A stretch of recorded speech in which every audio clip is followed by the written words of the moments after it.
Buenas tardes, les damos la bienvenida a la edición central de MBD Noticias. ¿Cómo estás, Martín? ¿Cómo andás, Natalia? Gracias a ustedes por estar del otro lado. Así como pie le digo a Natalia que sigue dando novedades el sonado caso Marcet. Exacto. Todos los días algo nuevo y empezamos por ahí. El fiscal Alejandro Machado citará como testigo al presidente Luis Lacalle Pou en la indagatoria que se abrirá por las derivaciones del otorgamiento del pasaporte a Sebastián Marcet. Machado investigará la presunta destrucción de un documento público con los chats protocolizados entre la ex vicecanciller Carolina H. y el ex subsecretario del Interior Guillermo Maciel. Habló el fiscal de Corte Juan Gómez y dijo que si el presidente declara, aclaramos que Gómez no es el fiscal a cargo de la causa, claro. Simplemente dijo, si es que lo citan, lo haría por escrito, aunque es una decisión que debe tomar el fiscal a cargo de la causa, otra vez Alejandro Machado. También dijo Gómez que se reforzará el equipo de este fiscal. Un informe presentado por la defensa de H y confeccionado por el abogado constitucionalista Rubén Correa Freitas considera que la expedición de los pasaportes en el exterior es responsabilidad del Ministerio del Interior. Bueno, veremos cómo sigue todo esto, tendremos el desarrollo de esto y mucho más. Vamos a repasar los titulares de hoy. Luego de 3 años, la Comisión de Industria aprobó el nuevo proyecto de ley de medios impulsado por el Poder Ejecutivo con votos del oficialismo. La oposición apunta a retrocesos y concentración de medios. Según una encuesta de la Usina de Percepción Ciudadana, 57% tiene poca o ninguna confianza en el presidente de la República, Luis Lacalle Pou, y 81% cree que existen vínculos entre el narcotráfico y nuestro sistema político. La Asociación de Expresos y Presas Políticas del Uruguay, Crisol, solicitó una reunión con el ministro del Interior ante reiteradas amenazas a activistas por los derechos humanos de San Ramón. El fiscal de Corte, Juan Gómez, compareció ante la Comisión de Constitución de la Cámara Baja, citado por el diputado nacionalista Rodrigo Goñi. Afirmó que poner en duda el trabajo de Fiscalía es poner en duda el Estado de Derecho.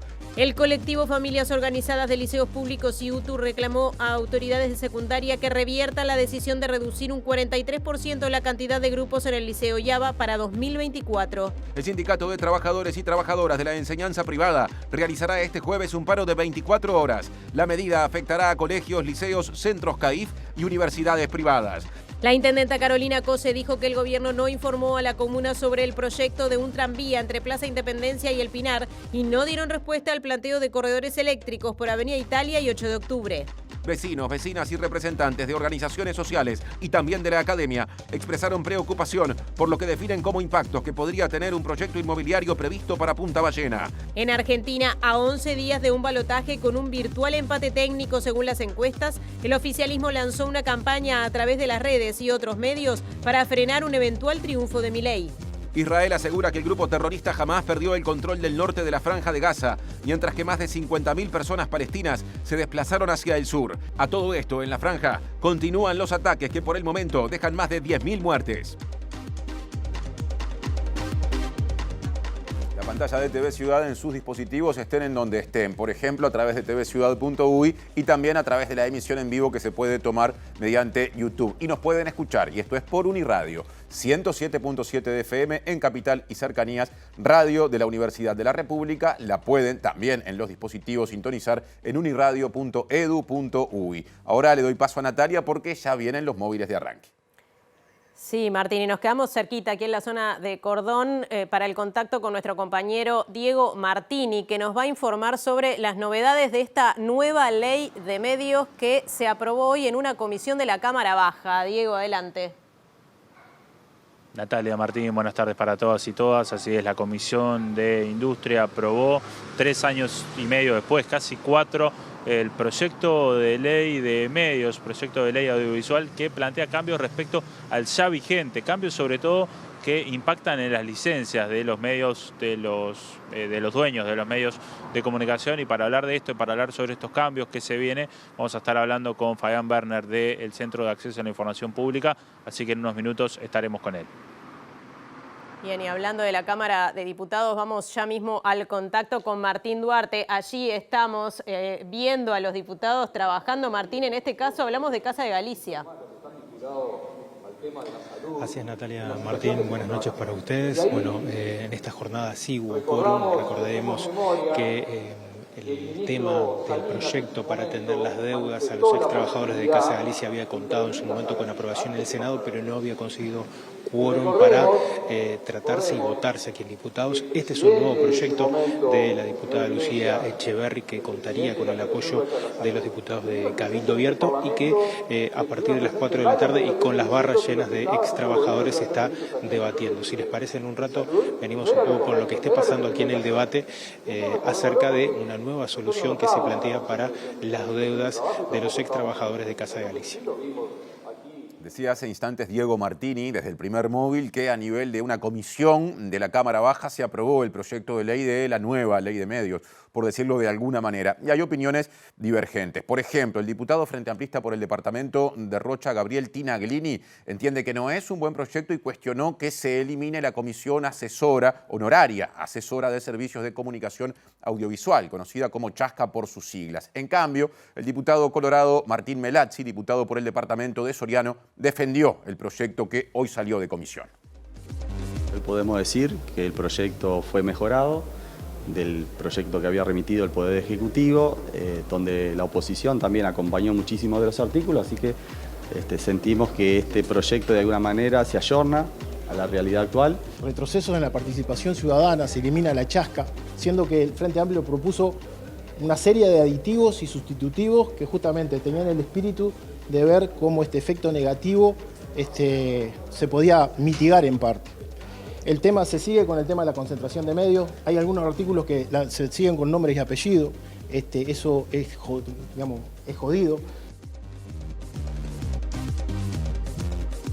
Comenzamos el desarrollo de la información y vamos a nuestro tema de portada. Como les decíamos, el fiscal Alejandro Machado citará como testigo al presidente de la República, Luis Lacalle Pou, en el marco de la indagatoria que se abrirá por las derivaciones del otorgamiento del pasaporte a Sebastián Marcet. Machado investigará la presunta destrucción del documento con los chats protocolizados entre la ex vicecanciller Carolina H. y el ex subsecretario del Ministerio del Interior, Guillermo Maciel.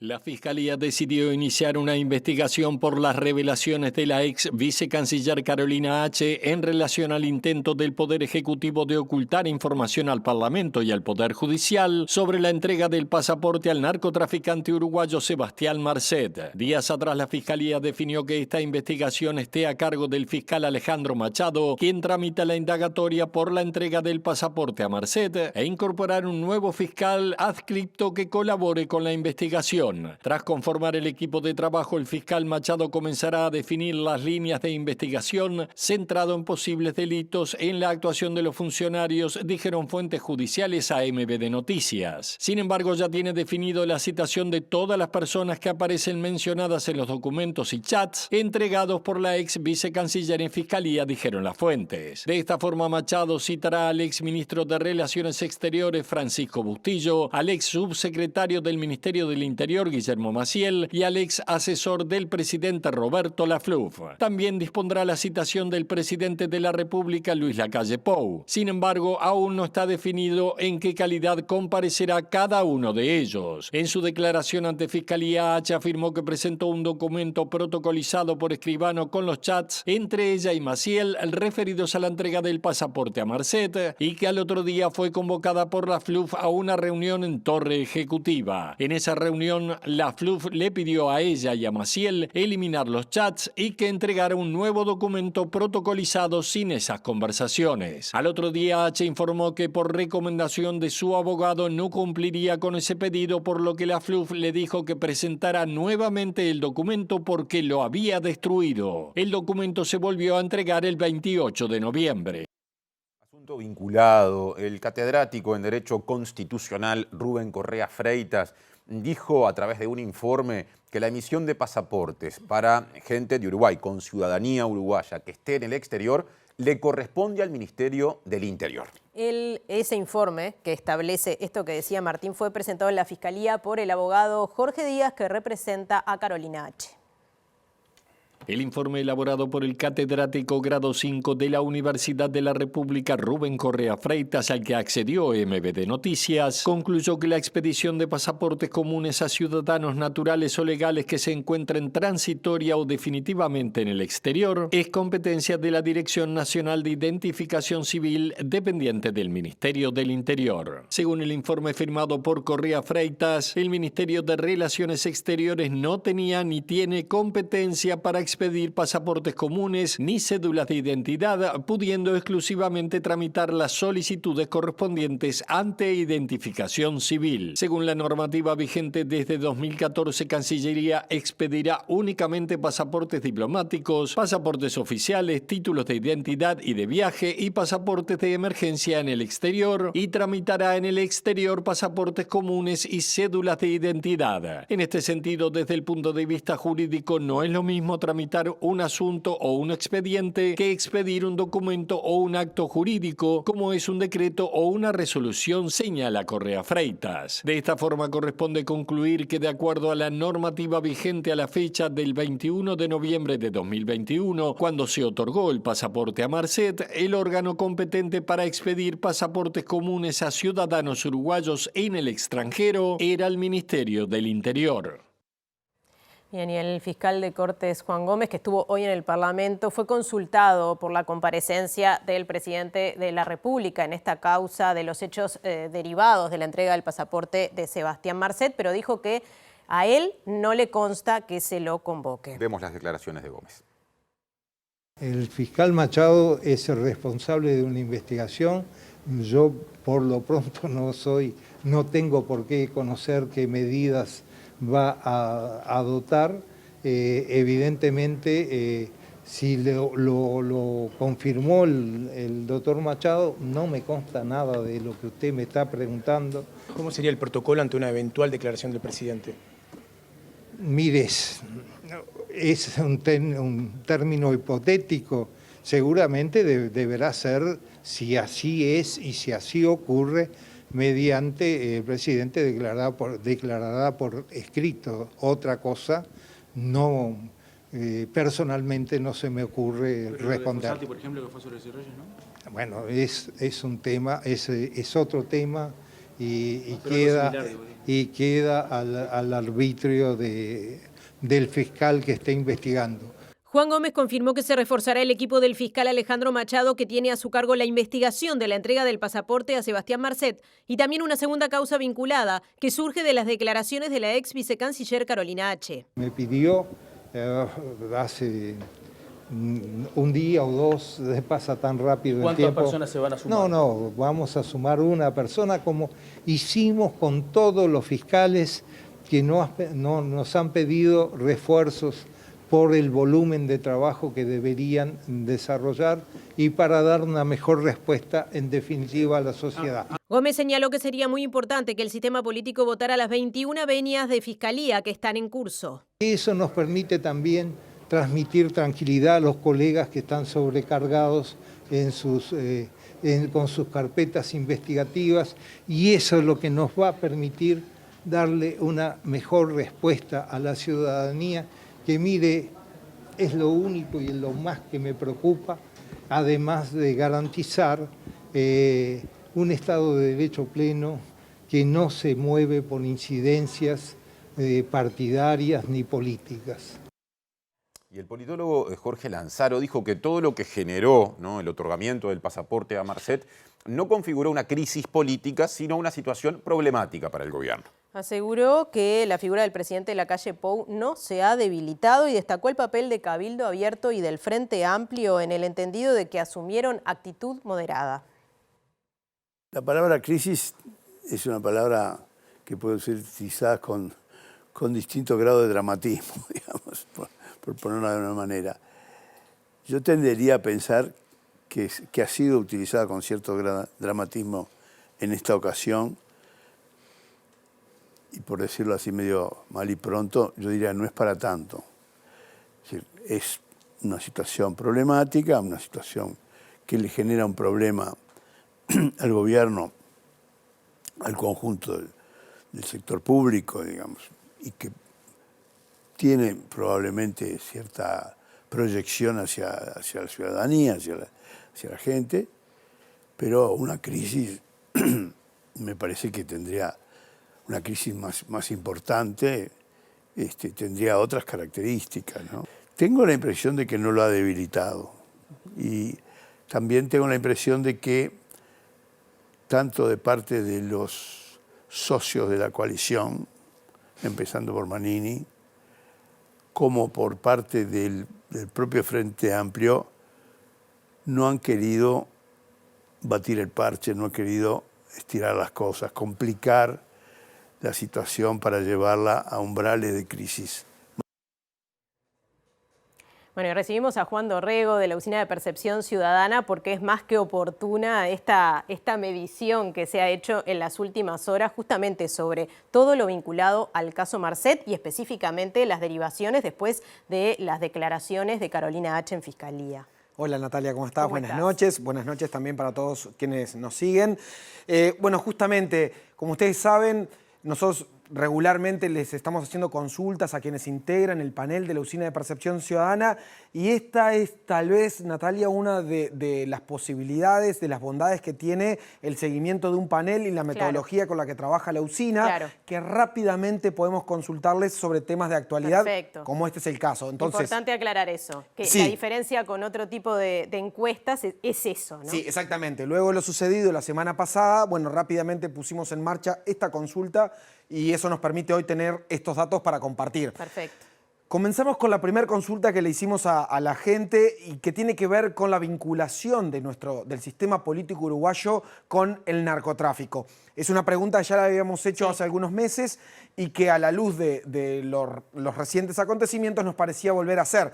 Y de hecho, vemos que hay una buena porción de la ciudadanía que cree que efectivamente existen vínculos entre el sistema político de nuestro país y el narcotráfico. Estamos hablando de más de 8 de cada 10 personas creen esto, digamos, divididos entre sí algunos vínculos y sí muchos vínculos, ¿verdad? Sí. Apenas el 6% de la ciudadanía cree que el sistema político en nuestro país no tiene vinculación con el narcotráfico. Una cifra que si la comparamos con agosto, la medición anterior de esta pregunta, vemos claramente un deterioro. Es decir, se extiende, cada vez más personas creen que existen vínculos entre nuestros políticos, nuestro sistema político y el narcotráfico. Evidentemente estos hechos de las últimas horas deben haber confirmado esta percepción a la baja en cuanto a la confianza. Claramente podemos apreciar que tuvo un efecto y afecta de forma negativa sobre la opinión de la ciudadanía en este tema. ¿Y qué pasa cuál es la percepción sobre los vínculos del narcotráfico con el gobierno? Bien, pasamos entonces a la siguiente placa en donde nos hacemos foco en dos actores, digamos, o un actor fundamental que es el gobierno y el tema de la corrupción planteado como un tema un poco más amplio que solamente el narcotráfico. Y donde las cifras, digamos, con claridad muestran una opinión negativa. En este caso la consulta fue que les pedimos a las personas que enumeren del 1 al 5, donde 1 es ninguna corrupción en nuestro gobierno, el gobierno de Uruguay, y 5 es corrupción extrema. ¿Cuál es el grado de corrupción que ellos entienden que tiene el gobierno, verdad? Para eso tenemos que la mitad de la ciudadanía, exactamente el 50%, asignó a esto grados altos, entre 4 y 5, con lo cual consideran que el nivel de corrupción en nuestro gobierno es alto. Tenemos que... Alto y extremo. Y extremo también, sí. El 27% cree que la corrupción es extrema.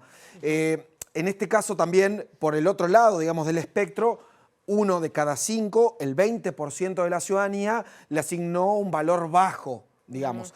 Entre 1, ninguna corrupción, y 2, la puntuación de cuál es el nivel de corrupción en nuestro país. Hay una proporción que casi llega a ser de 1 de cada 3 que entiende que el nivel de corrupción en el gobierno es medio, ¿verdad? Claro, medir la corrupción es difícil, porque toda corrupción es un problema, evidentemente. Sí. Si te parece, pasamos a la tercera placa que se vincula con esto, y se vincula sobre todo, o vincula estos temas a los recientes hechos que tienen que ver con el caso Marcet, digamos, por denominarlo de alguna manera sencilla.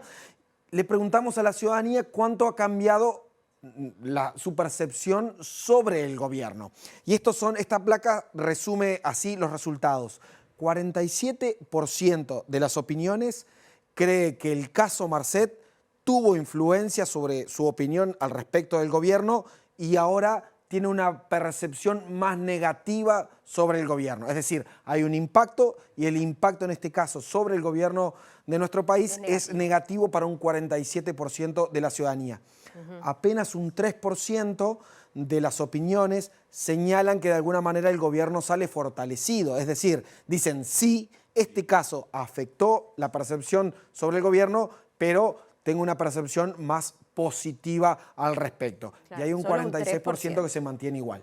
Claro, bien. ¿Y qué pasa con el presidente? Bien, uno de los principales actores en todos estos hechos es sin duda el presidente de la República, Luis Lacalle Pou. Tenemos la última placa que por favor ya vamos a compartir con estos resultados, en donde les consultamos, bueno, si entendemos que el sistema político uruguayo puede tener vinculación con el narcotráfico, que los grados de corrupción del gobierno, la valoración parecen aumentar, que además entienden que fue un hecho que afectó en la percepción de la ciudadanía sobre el gobierno, ¿qué pasa con el mandatario, con el principal exponente? Que además venía llevando bastante bien las denuncias previas de irregularidades. Exactamente, exactamente. Entonces, en este sentido tenemos que un 57% de la ciudadanía dice tener poca confianza o ninguna confianza en el mandatario, mientras que un 24% cree, es decir, 1 de cada 4 tiene mucha confianza, un 17% algo de confianza. Si lo comparamos con la medición de julio, que esta pregunta, la última medición había sido en el mes de julio, vemos que hay un aumento en el saldo negativo con respecto a la confianza que la ciudadanía tiene sobre el presidente de la República luego de los recientes hechos conocidos en el marco del caso Marcet. La confianza en el presidente pasó de tener un saldo negativo de 7 puntos a tener un saldo negativo de 16 puntos porcentuales, lo cual habla de un crecimiento importante, un impacto negativo sobre la confianza del presidente, sobre cuál es la percepción, digamos, sobre el gobierno actual y también sobre los niveles de corrupción y, bueno, la vinculación con el narcotráfico del Estado. De la política toda, ¿no? Exacto. Del sistema político todo, que creo que tendrá en cuenta este tipo de mediciones o de consultas también para evaluar algunas medidas que se han anunciado en estos días, como por ejemplo la ley de financiación de los partidos políticos, ¿no? Que envíen más recursos a los organismos de control, revisar el lavado de activos, bueno, varias cosas que pueden surgir de acá. En definitiva, digamos, intentamos recorrer varios temas que han hecho a la agenda de la opinión pública en estos días y esto que recién mencionás tiene que ver con la discusión de si se ha dañado, si ha sido una crisis institucional también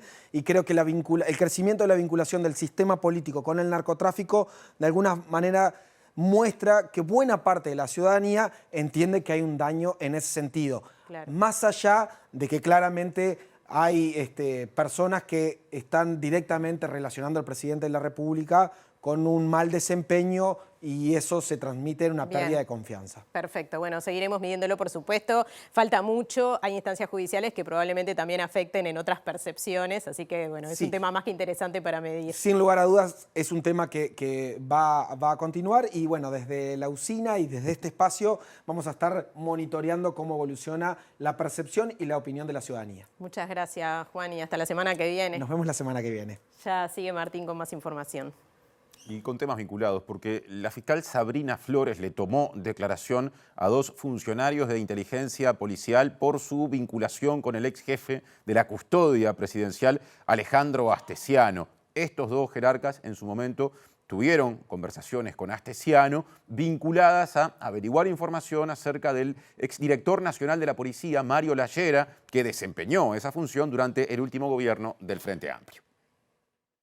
El objetivo de esas comunicaciones, según surge de los chats que se incautaron del teléfono de Alejandro Astesiano, era acercar esa información al presidente Luis Lacalle Pou. Los indagados son el comisario mayor Hernán López, alias Lupita, y Adrián Fabio Ferreira, funcionario de seguridad del barrio privado de La Tahona, conocido como La Boga. Tengo información sobre Mario Lallera. Si interesa, cuando pueda llamarme, le escribió Ferreira Astesiano el 18 de marzo de 2022, un día después de que Lallera se pronunciara contra la ley de urgente consideración. En marzo de este año, Lallera presentó una denuncia penal ante la fiscal Gabriela Fossati por presunta pesquisa secreta. Las declaraciones fueron ante la fiscal Sabrina Flores. Mañana lo hará Jorge García Montejo, quien renunció a su cargo de jefe de policía de Rocha en mayo de este año. García Montejo y Astesiano tuvieron una comunicación por WhatsApp el 12 de febrero de 2022. En esa breve comunicación, el entonces jefe de policía de Rocha le envió a Astesiano un informe del Sistema de Gestión de Seguridad Pública del Ministerio del Interior referido a una denuncia por difamación que se había presentado 3 días antes, el 9 de febrero, ante la fiscal departamental de Rocha, Josefina García. En la comunicación por WhatsApp con García Montejo, el propio Astesiano reconoce que no debería tener acceso a ese documento del Sistema de Gestión de la Seguridad Pública. Bueno, y ahora cambiamos de tema y vamos a uno que anunciamos también al inicio de esta edición. La Comisión de Industria de la Cámara Baja aprobó el nuevo proyecto de ley de medios impulsado por el Poder Ejecutivo. Claro, es un texto que tiene muchas modificaciones con respecto a la formulación original. Ha pasado mucho tiempo en el Parlamento, ha habido cambios. Dentro de los más relevantes figura un aumento en la cantidad de frecuencias y la eliminación de la Comisión Honoraria Asesora de Servicios de Comunicación Audiovisual, conocida como Chasca. Hoy podemos decir que el proyecto fue mejorado del proyecto que había remitido el Poder Ejecutivo, donde la oposición también acompañó muchísimos de los artículos, así que sentimos que este proyecto de alguna manera se ayorna a la realidad actual y que recoge una cantidad de artículos de la actual ley de medios que no habían sido incluidos en el proyecto del Poder Ejecutivo. ¿Cómo cuáles? Por ejemplo, la objeción de conciencia de los periodistas respecto a la publicidad dirigida a niños, niñas y adolescentes. Por ejemplo, la accesibilidad de personas con discapacidad auditiva y visual. Esos son 3 artículos que, más que importante, que si bien la redacción contemplaba algo de la redacción actual de la ley de medios, entendíamos importante que había que recoger estos temas que eran bien sensibles, especialmente para cuidar el derecho de los niños, niñas y adolescentes. Los grupos económicos están contemplados, especialmente cuando aquellos que van a tener nuevas licencias están contemplados en la cantidad de licencias, por eso en televisión por abonados también lo contemplamos. Yo creo que es bien clara la ley, intenta evitar obviamente los grupos económicos, no así aquellos que intentan evadir la actual ley con testaferros que sabemos que hoy existen. ¿Y contempla los tiempos de campaña electoral para cada uno de los partidos y cuál puede estar de forma gratuita? No, ese tema no se contempló, así que no está contemplado en este proyecto. ¿Se mantiene entonces lo que estaba? Exactamente. El Frente Amplio, en cambio, se dijo que algunos de los artículos de este proyecto de ley favorecen a las empresas y que esto de alguna forma tiende a generar condiciones para la concentración de los medios de comunicación. Además critican la eliminación del Consejo Asesor que permitía participación y control de la ciudadanía. Lamentablemente hay retrocesos en la participación ciudadana, se elimina la chasca, siendo que el Frente Amplio propuso una serie de aditivos y sustitutivos que justamente tenían el espíritu de ver cómo este efecto negativo se podía mitigar en parte. El tema se sigue con el tema de la concentración de medios. Hay algunos artículos que se siguen con nombres y apellidos. Eso es jodido.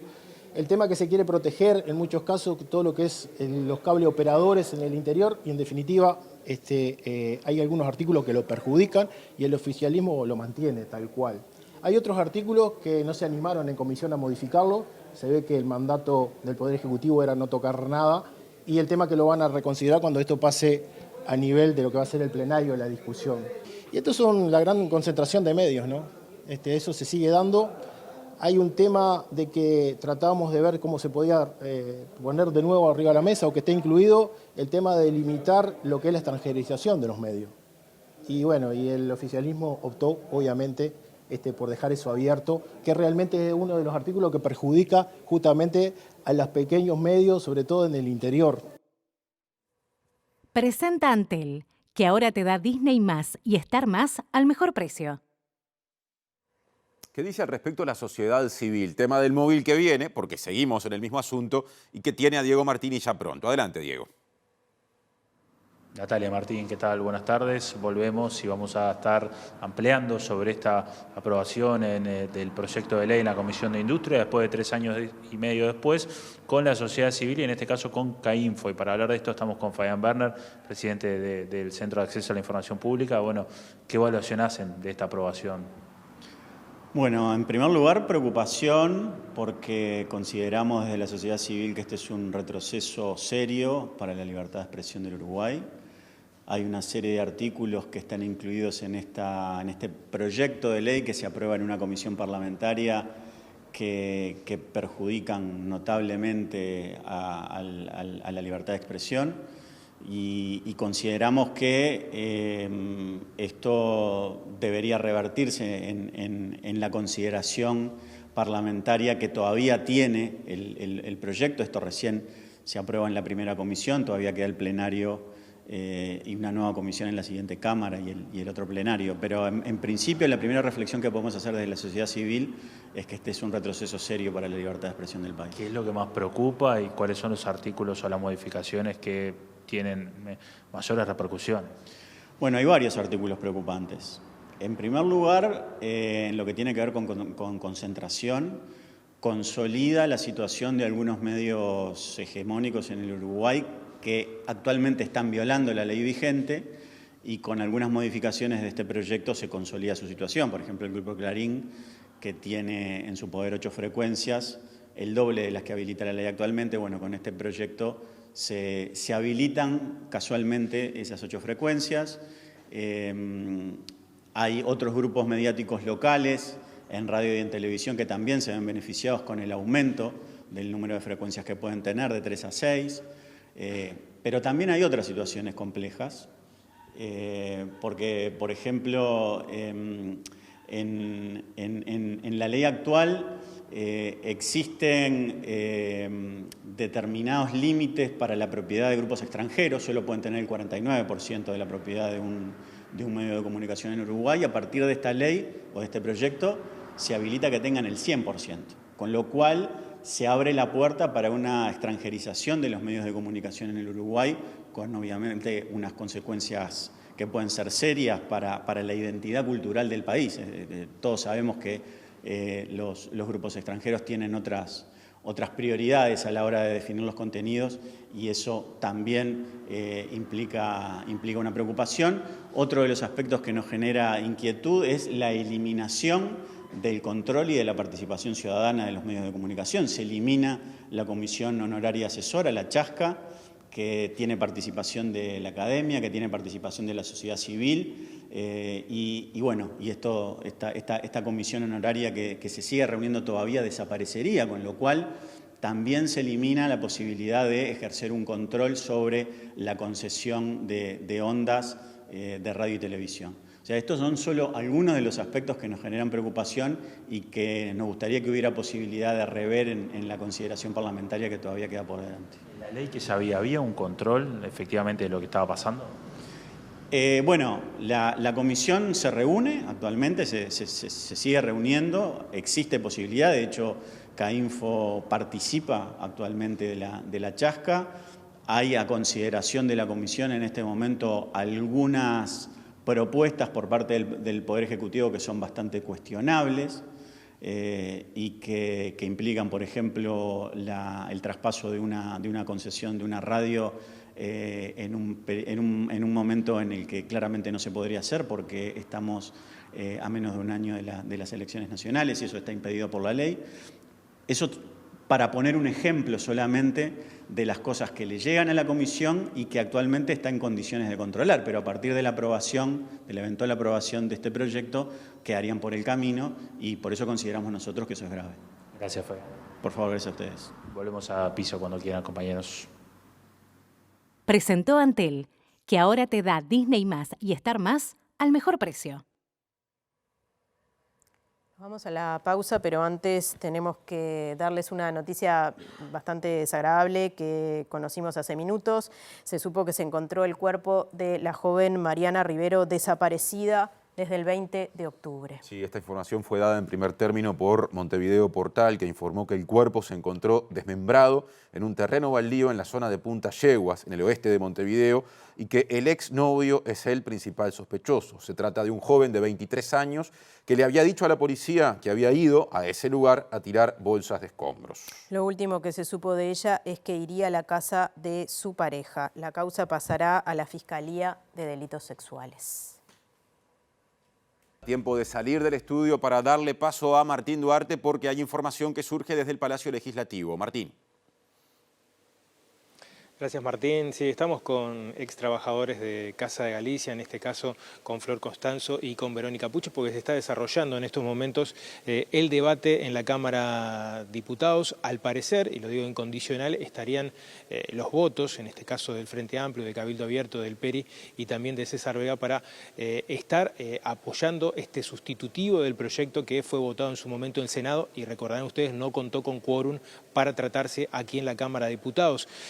Verónica, ¿cómo están viendo el debate que fue postergado de la jornada de ayer y con esa posibilidad también cercana de contar con el apoyo para que se apruebe en la jornada de hoy?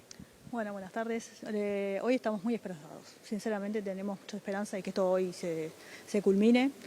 Tenemos algunas negativas, ¿no?, de parte del gobierno, del Partido Colorado, pero muchas positivas, por suerte, y ojalá que hoy salga esto. Flor, consultarte acerca de, hubo una movilización hace algunos días en Presidencia, en Suárez y Reyes, donde presentaron una carta a los ex trabajadores. ¿Tuvieron algún tipo de respuesta? ¿Y qué miradas se hace sobre la posible aprobación y también de un posible veto que fue eje también del debate, recuerdo, en el Senado sobre este proyecto? Sí, buenas tardes para todos. Con respecto a la carta que presentamos en la Residencia Suárez, no recibimos respuesta ninguna todavía. En realidad, las preguntas que allí se hacían en esa carta eran justamente por qué no se respetaban nuestros derechos, por qué exfuncionarios de Casa de Galicia que quieren trabajar no pueden hacerlo, por qué no podemos cobrar nuestros despidos como cualquier trabajador de este país. Y con respecto al veto que fue muy hablado en el Senado cuando se votó por unanimidad en Cámara de Senadores la ley, nosotros no nos pasa ni por la cabeza que el presidente pueda votar una ley que lo único que hace es asegurarle los derechos a los trabajadores. Ni lo pensamos, ni lo pensamos. Bien, hablando de esa proximidad de una posible salida legislativa, ¿manejan algunos otros escenarios en el caso de que no se apruebe en la jornada de hoy?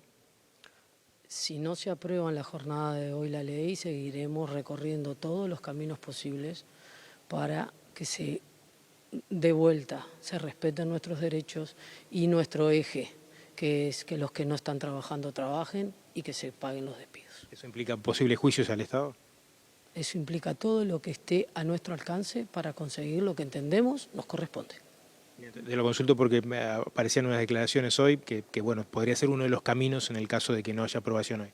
Y cada trabajador decidirá qué es lo que hace y qué es lo que no, pero los abogados es lo que aconsejan, hacer un juicio al Estado. Bien. Bueno, los dejamos seguir con la jornada de hoy y bueno, veremos qué depara el debate. Muchas gracias. La palabra de los ex trabajadores, decimos, esto está transcurriendo, va a tener seguramente algunas horas más de debate. Con ese escenario que les planteaba al inicio, estarían los votos en el caso de, decíamos, el Frente Amplio, la bancada de Frente Amplio, la de Cabildo Abierto y el apoyo del PERI y de César Vega como para que se apruebe este proyecto que marca algunos sustitutivos con el ya aprobado en el Senado, o sea, no debería volver a la Cámara de Senadores y bueno, ese es un poco el escenario que está pasando a esta hora aquí en el Parlamento. Bien, muchas gracias Martín y equipo por acercarnos a estas novedades y vamos a cambiar de tema. La Asesoría para la Igualdad de Género de la Intendencia de Montevideo presentó avances y novedades de su campaña No Estás Sola al comenzar noviembre, que es el mes de la lucha contra la violencia de género. Se informó además que desde octubre del año pasado hasta septiembre inclusive de este año se atendió a más de 4.900 mujeres y desde marzo de este año se atendieron más de 100 niños, niñas y adolescentes. La campaña se centra en una línea que tenemos de asesoramiento y atención en línea a través de un WhatsApp, que es el 099-019-500, y lo que nos interesa es que es un número para usar por WhatsApp y no para llamar por celular, que hay que agendarlo. Hay que escribir la palabra "no está sola", porque al principio tiene una respuesta automática, y si es en el horario de 15 a 21, todos los días, feriados, domingos, sábados, va a haber una persona especializada del otro lado con la cual se va a poder chatear, y ahí se acompañan las situaciones de violencia que pueden ser en ese momento y que se necesite una ayuda para intervenir, o que también puede ser algo que me pasó hace mucho tiempo y nunca me animé a contar.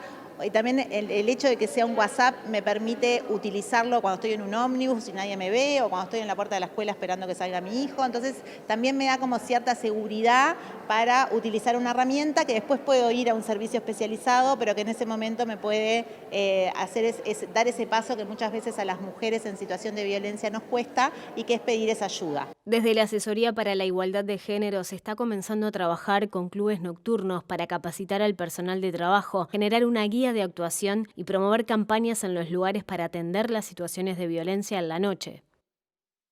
Ahora miramos hacia el interior, porque vecinos y vecinas de Punta Ballena, en conjunto con personas representantes de organizaciones sociales y de la academia, expresaron su preocupación por los impactos de un proyecto inmobiliario justamente pensado para ejecutarse allí, en Punta Ballena, departamento de Maldonado. Se trata de un complejo de más de 300 viviendas a construirse en 29 edificios con servicios e infraestructura asociada. El proyecto cuenta con el rechazo de la Red de Unión de la Costa, integrada por más de 70 colectivos, entre los que se cuentan comisiones vecinales, ONGs y grupos académicos. De seguir adelante este proyecto, todo eso no va a cambiar absolutamente todo el paisaje, ¿no? La vista este y oeste va a cambiar el cielo nocturno, va a cambiar todos los ecosistemas que ahí funcionan. Hay especies prioritarias, hay 2 especies que solo existen ahí y no en ninguna otra parte del mundo, ni siquiera en otra parte de Uruguay, y además lleva la dinamitación del sitio para poder cimentar la construcción que ellos proponen, ¿no? Pero para el ciudadano común que va a ingresar por lo que hoy es la ruta panorámica que ingresa ahí a la Punta de la Ballena, mirando hacia los costados, no va a poder ver más ni la puesta del sol, ni hacia el otro lado la Punta del Este o la isla Gorriti. La costa está sufriendo como esta suerte de empezar a parecerse a una cuadrícula de barrios cerrados, privados, emprendimientos muy grandes que van cerrando la costa, que si bien sigue siendo la costa como un espacio público, empieza a ser restringido el acceso, ¿no? Cuando hablamos de territorio estamos hablando de muchas dimensiones: la cultural, la ecosistémica, histórica, socioeconómica, político, jurídico, administrativa, etc. La excusa, ¿sí?, o la idea de fuentes de trabajo no puede ser lo que prime en todo esto.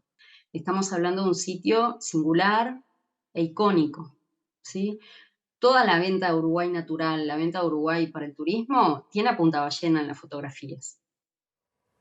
Y el Ministerio de Ambiente está analizando este proyecto inmobiliario que se encuentra en la etapa de consulta pública, lo que implica que la ciudadanía puede expresar sus comentarios o interrogantes en un formulario web en la cartera. Y el ministro de Ambiente, Robert Bouvier, dijo que el proyecto está pensado para desarrollarse en predios que son privados y que las personas propietarias de esos predios tienen derecho a presentar la iniciativa. Bien, cambiamos de tema. Les contamos que el ministro de Educación y Cultura, Pablo da Silveira, y el ministro de Defensa Nacional, Javier García, defendieron en el Parlamento el proyecto de ley que plantea que todos los archivos del terrorismo de Estado sean de dominio público. Para García se trata de una propuesta garantista que defiende, según dijo, o que enfrenta en todo caso 2 concepciones de libertad y que además protege la dignidad de las personas cuyos testimonios fueron arrancados bajo tortura. Tuvimos un intercambio un buen rato con bancadas de todos los partidos. Creo que una conversación muy interesante porque fue de las cuestiones legislativas más concretas y más técnicas a temas muy generales y muy importantes como la libertad y los límites o no límites en el ejercicio de la libertad. En la comisión de hoy quedó claro las 2 concepciones que hay. Y es la concepción libre, la concepción que protege la posibilidad de que todos accedan a los archivos, o aquellos que dicen que debe haber gente que nos diga qué podemos leer y qué no. No compartimos que en una sociedad libre, plural, democrática, pueda haber censuras. El ministro Javier García aseguró que el proyecto es absolutamente garantista. En el debate público de esto se intenta descalificar todo el proyecto por algo que está protegido en el proyecto. Y es que no sea público aquello que pueda ser fruto, por ejemplo, de declaraciones bajo tortura o bajo apremios, que está expreso en el artículo 2 del proyecto. Entonces, un proyecto garantista y un proyecto que protege derechos y libertad para acceder a toda la libertad, a toda la información. Sin embargo, y pese a estas palabras, desde el Frente Amplio se cuestiona el proyecto que defendieron los ministros García y Da Silveira por entender que podría terminársele dando estado público a declaraciones conseguidas precisamente bajo tortura. El diputado Agustín Mazzini defendió la posibilidad de publicar información sobre el pasado reciente, pero siempre respetando a las víctimas. Nosotros hemos estado investigando otras opciones que tienen otros países, como por ejemplo Alemania y Estados Unidos, tienen un protocolo muy específico para desclasificar información a la vista de no exponer de vuelta a las víctimas que fueron víctimas del espionaje a la exposición pública, cuidando a ellas, a sus familiares y a su vida privada. Entendemos que este documento no protege a las víctimas y que además es mucha información que apabulla, ¿no? Son más de 3 millones de carillas donde la gente va a verlas en crudo. Nosotros creemos que está bien la libertad de que la gente acceda y que todos sepamos cómo la dictadura nos espió, pero también tenemos el derecho a preservar nuestra identidad, así que otros mecanismos como la posibilidad de pedir cada uno su información y que la que se divulga tenga protegida las identidades, creo que sería más garantista y más acompasado a lo que pasa en el resto del mundo. Y la Asociación de Expresos y Presas Políticas Crisol solicitó una reunión con el ministro del Interior, Nicolás Martinelli, para manifestar la preocupación ante reiteradas amenazas recibidas por una activista de derechos humanos vinculada al sitio de la memoria del cuartel de San Ramón. La militante ya recibió 2 veces bolsas con huesos de animales acompañadas por mensajes firmados por la Juventud Uruguaya de Pie. Es la segunda vez que se da esta amenaza, este atentado, esta provocación. Se le pidió reunión al nuevo ministro del Interior para, en definitiva, para conocer, hacerlo conocer de qué se trata esta situación y a la vez conocer en qué está esta situación, ¿no? Tratar de saber cuáles son los avances que han habido.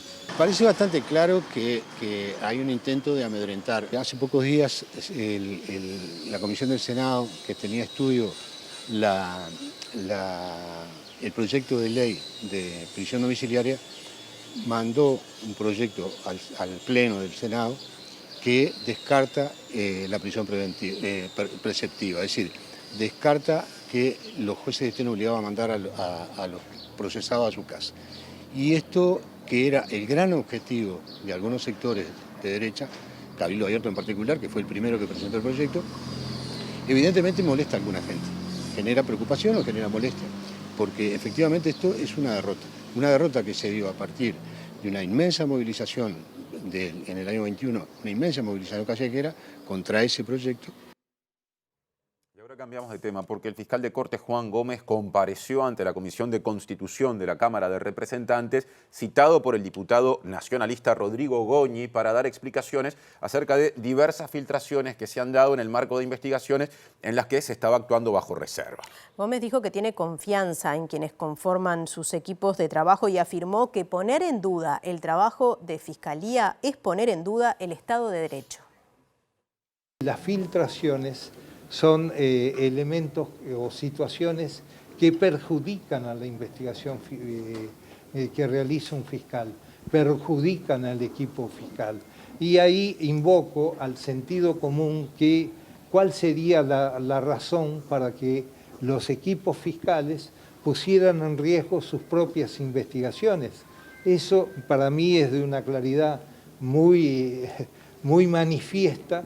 Y pido, y así lo solicité, que lo consideraran como un elemento muy importante en esta convocatoria, porque resalto, poner en duda la credibilidad de la Fiscalía General de la Nación es poner en duda el Estado de Derecho, y eso creo que responsablemente no lo podemos permitir calladamente cuando lo que hacemos es trabajar precisamente buscando que el Estado de Derecho sea lo que prime en este querido país. Otro asunto, la intendenta de Montevideo, Carolina Cose, dijo que el gobierno no le informó a la comuna sobre el proyecto de promover un tranvía y un tren por la avenida 18 de Julio y avenida Italia, que también tendría un tramo en la avenida Giannatasio, ya en territorio del departamento de Canelones. Y también dijo que ni el Ministerio de Transporte y Obras Públicas ni la Presidencia de la República le respondió a la Intendencia de Montevideo cuando la Intendencia hizo un planteo para generar 2 corredores eléctricos en Montevideo, uno en la avenida 8 de Octubre y otro en avenida Italia. No conocemos el proyecto. De hecho, nosotros presentamos recién al asumir, tuve una reunión con el presidente de la República y a la que asistieron los otros 2 intendentes del Frente Amplio, Yamandú y Andrés, en el cual presentamos un proyecto de 2 corredores eléctricos, uno que iba de Ciudad Vieja vía, digamos, 18, 8 de octubre hasta Pando, y el otro que iba vía Avenida Italia hasta El Pinar. Y la verdad, en ese momento el ministro de Transporte era Heber, también se lo presentamos a él. Después nos pidieron que le hiciéramos cambios, que afináramos algunas cosas, lo hicimos, volvimos a presentar el documento. Presentamos una forma de financiarlo, que es a través de la CBU, la misma forma de financiamiento que tiene el Ferrocarril Central, que impide esa forma que el proyecto impacte de lleno en el déficit fiscal. Después asumió Falero como ministro, no tenía conocimiento del tema, se lo volvimos a presentar y nunca hemos recibido respuesta. Presenta Mercado Agrícola de Montevideo, en el corazón de un barrio donde late la ciudad. Mercado de Historias. Mercado de Historia.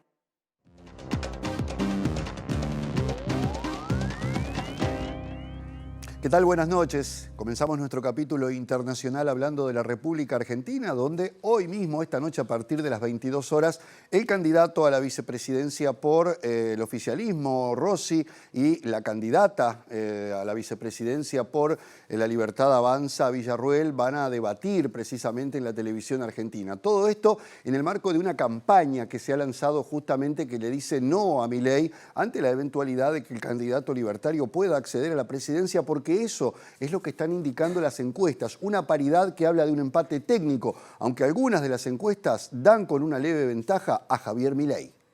Podemos estar tan enfermos, podemos estar tan enfermos. Somos un país de envidiosos. Lo que está mostrando es que los argentinos parece que somos una suerte de subhumanos, Peor lugar del mundo para estar, peor lugar del mundo es en Argentina. Lo primero que tenemos que estar convencidos, que no somos el país de mierda que dicen ellos, que somos un gran país. ¡No! ¡Argentino!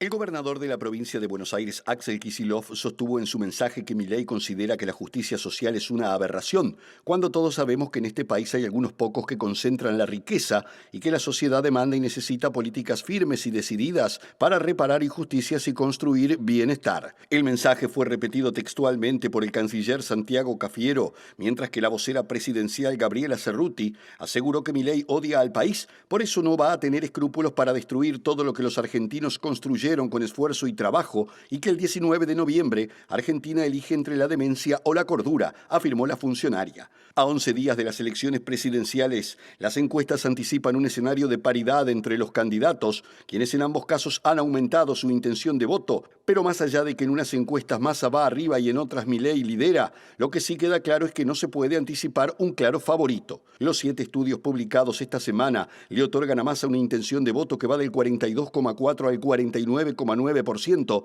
en tanto que la de Milei oscila en un 39,7 y un 48,5%, y de los 7 estudios solo 2 dan por ganador a Massa, mientras que los otros 5 prevén una mayoritaria intención de voto a Milei, con diferencias de hasta un 5% sobre su rival.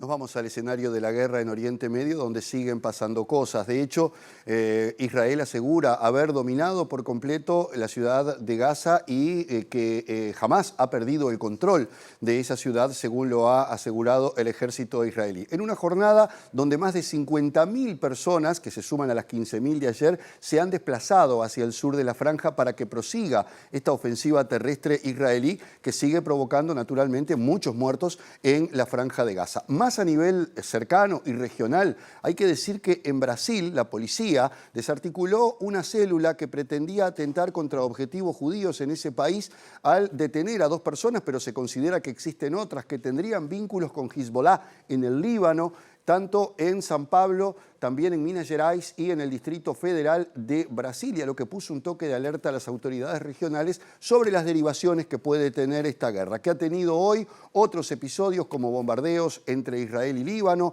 también algunos ataques en el sur de Siria, lo que habla de un escenario regional muy complejo que va mucho más allá de las fronteras palestinas e israelíes.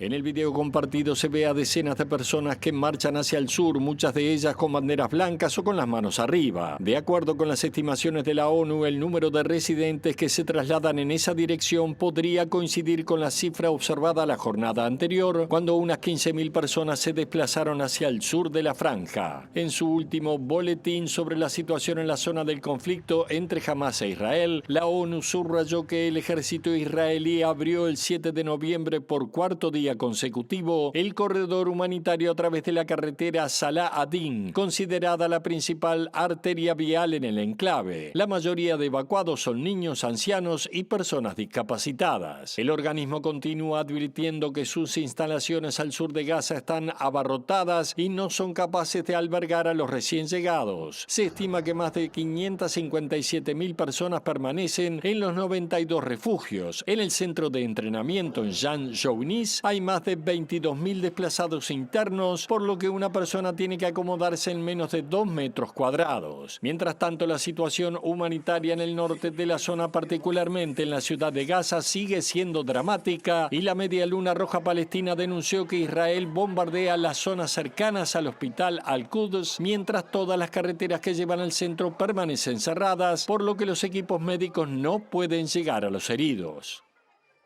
La justicia paraguaya asegura que Francisco Correa Galeano, considerado el autor, digamos, intelectual del homicidio del fiscal Marcelo Pecci en Colombia, volvió a señalar al expresidente Horacio Cartes y también al líder del clan Insfrán, Miguel Ángel Insfrán, conocido como Tío Rico, socio de Sebastián Marcet, como los autores intelectuales de este crimen, pero también se abre la posibilidad ahora de una cooperación más directa entre la justicia colombiana y paraguaya para tratar de determinar el alcance de esta banda narcotraficante que estaría detrás del asesinato de Pecci. También se habla de que se va a pedir ayuda a las Naciones Unidas para seguir investigando. Y otra de las cosas que pueden surgir allí es el grado de involucramiento que tendría nuestro compatriota Sebastián Marcet en este episodio.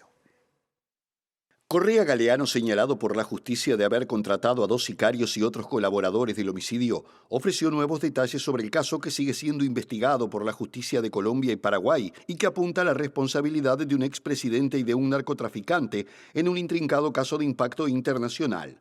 Inicialmente, Correa Galeano aseveró que el asesinato había sido ordenado por el llamado Clan Insfrán, una estructura criminal relacionada al narcotráfico y lavado de activos dirigida por el paraguayo Miguel Ángel Insfrán, alias Tío Rico, detenido en Paraguay, y el uruguayo Sebastián Marcet, prófugo de la justicia. Ambos habrían estado al frente del esquema de narcotráfico que fue descubierto en el megaoperativo a Ultranza Pi, donde participaba Pecci como fiscal, y el vocero del Ministerio Público paraguayo, Gunter Krone, manifestó que Correa Galeano ratificó las declaraciones que había hecho en octubre pasado durante el juicio que se le sigue en Colombia. Según Krone, Correa Galeano habría escuchado las conversaciones de los hermanos Ramón Emilio y Andrés Felipe Pérez Hoyos, condenados a 25 años de prisión por su participación en el homicidio de Pecci, por lo que se considera que habría sido un testigo indirecto de la planificación del crimen. Aunque inicialmente le correspondía al país donde ocurrió el asesinato de Pecci dar con los autores intelectuales, el Código Penal paraguayo permite que tras las afirmaciones de Correa Galeano, Asunción pueda tomar hilos de la investigación que en principio era una carpeta de cooperación que podría también echar luz sobre el rol de Sebastián Marcet en el crimen del fiscal. Presentó Mercado Agrícola de Montevideo. en el corazón de un barrio donde late la ciudad. Mercado de Historias. Mercado de Historia. Ahora cambiamos de tema. Atención, porque el Sindicato de la Enseñanza Privada este jueves va a parar durante 24 horas y va a realizar también en ese marco una asamblea. La medida afectará a colegios, liceos, centros CAIF y universidades privadas y es en reclamo de aumento del salario real, pago de la antigüedad en la enseñanza no formal y cambios en el convenio colectivo. Las dos columnas vertebrales tienen que ver con agenda salarial y derechos laborales que venimos discutiendo en dos vías. Por un lado, en el marco de la 10ª ronda de Consejo de Salario y por otro lado, en una negociación con las patronales y con INAU para el pago de la prima por antigüedad en los centros CAIF que pertenecen a la enseñanza privada porque están tercerizados justamente por INAU. La prima por antigüedad se paga en toda la enseñanza privada, por ejemplo en un colegio, pero no así en un CAIF.